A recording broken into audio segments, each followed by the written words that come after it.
Avez-vous idée de la quantité de déchets radioactifs qui existent en France? 47 000 mètres cubes. C'est l'équivalent de plus de 12 piscines olympiques. Rendez-vous compte. Mais d'abord, qu'est-ce qu'un déchet radioactif? C'est une substance issue de la radioactivité qui ne peut être ni recyclée, ni réutilisée.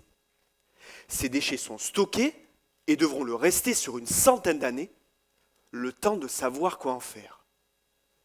En France, les déchets radioactifs les plus dangereux seront entreposés dans des galeries creusées 500 mètres sous terre. Ces galeries seront constituées de petits cylindres creux appelés matériaux de chemisage parce qu'ils épousent parfaitement le corps du déchet, comme la chemise que je porte aujourd'hui. La fonction principale de cette chemise est de conserver le déchet radioactif pendant au moins 100 ans. Et c'est là que ma thèse entre en jeu. Je cherche, tel un styliste, à créer de nouvelles chemises plus résistantes. Mais, vous l'aurez compris, je ne peux pas attendre 100 ans pour dire si oui ou non, ces nouvelles chemises vont tenir. Et si je vous disais que je peux accélérer le temps? Vous me prendriez pour un fou, n'est-ce pas? Eh bien voilà, mes recherches visent au développement puis à l'accélération du vieillissement de ces nouvelles chemises. Les nouvelles chemises que j'étudie sont constituées de matériaux composites céramiques. Bon, vous voyez ma chemise, le tissage est en coton, et moi je viens l'imprégner d'un autre matériau pour la rendre plus résistante.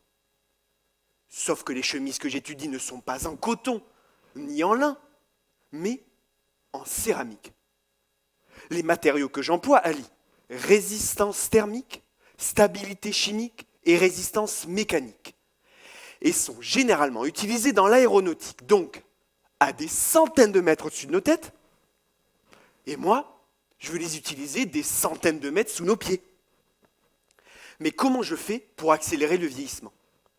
J'utilise des conditions hydrothermales. Je m'explique. Cela consiste à chauffer une eau au-delà de 100 degrés, tout en la gardant liquide. C'est le principe de la cocotte minute. Sauf que dans mon cas, ce ne sont pas des cocottes minutes, mais des réacteurs, et que ce n'est pas des chemises que je laisse cuire pendant 1 heure et demie, mais des chemises pendant 3 mois, 6 mois, 1 an. Et ainsi, si mes chemises sont assez résistantes, je pourrai laisser le temps à nos descendants de trouver une solution pour recycler les déchets radioactifs.